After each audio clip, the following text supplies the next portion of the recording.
L'honorable député de Saint-Lémer. Monsieur le Président, avec moins de 10 jours à faire avant que les conservateurs approuvent aveuglément le rachat de Nexen, nous commençons à manquer de temps pour des consultations publiques sérieuses. Plusieurs Canadiens sont inquiets des effets possibles de cette transaction. Pour les emplois, la sécurité nationale, l'environnement. Ils s'inquiètent de voir le Canada perdre le contrôle de ses propres ressources naturelles. La loi permet de faire des consultations publiques. Il n'y a aucune raison d'avoir peur.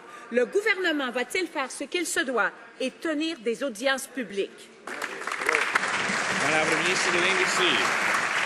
Monsieur le Président, ma collègue ne devrait pas être sans savoir que l'article 36 indique que toute information obtenue d'un investisseur doit être privilégiée et confidentielle, mais ça n'empêche pas que chacun puisse faire valoir son point de vue. C'est comme ça que la loi fonctionne. Et, Monsieur le Président, la décision projetée ici va être scrutée avec soin.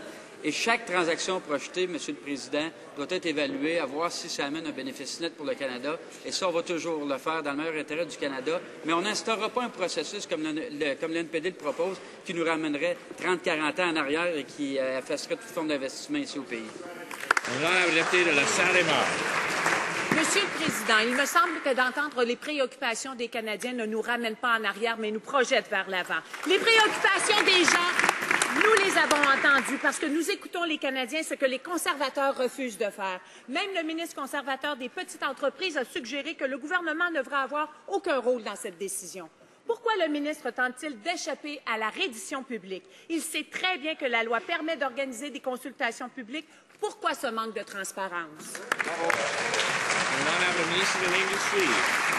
Monsieur le Président, décidément, ma collègue ne sait pas l'existence de l'article 36 de la loi, parce que ce que l'NPD cherche à faire, Monsieur le Président, c'est de mettre en place un processus qui aurait pour effet de politiser le tout. Et ensuite de ça, Monsieur le Président, toute forme d'investissement projeté ici dans le pays n'existerait plus. C'est ça qu'ils veulent faire, nous ramener 30-40 ans en arrière. Nous, Monsieur le Président, on croit à l'investissement, le Canada est ouvert à l'investissement et chaque transaction va être évaluée selon nos mérites. Ça doit amener un bénéfice net pour le Canada et les décisions seront prises dans le meilleur intérêt du Canada, Monsieur le Président.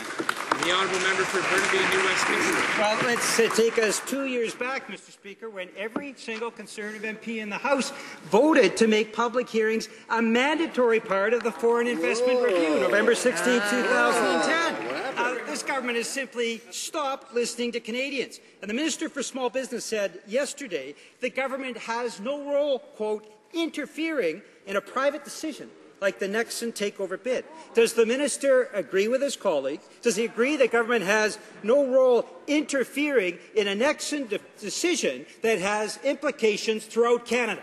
And the Honourable Minister of Industry.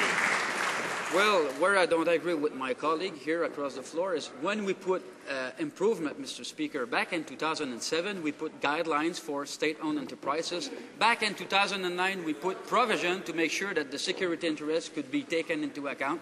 Back in 2009, we put, again, tools to be able to communicate more with the public. We did this also back in 2012, this year earlier, and the NDP always voted against. Mr. Speaker, this transaction will be scrutinized very closely, and each single decision made here by this government is made in the greatest interest of the country. The honourable member for Burnaby and New Westminster. It's not scrutinized unless they're consulting with Canadians. Hear, hear. Now, the small business minister also said yesterday, and I quote from Hansard, the real individuals are those who pay corporate income tax. Whoa. What arrogance. We have one of the most significant takeovers in decades, and this government is telling all Canadians it's none of their business. Will the minister do the right thing, stop hiding from Canadians, and vote tonight to consult the public on this takeover?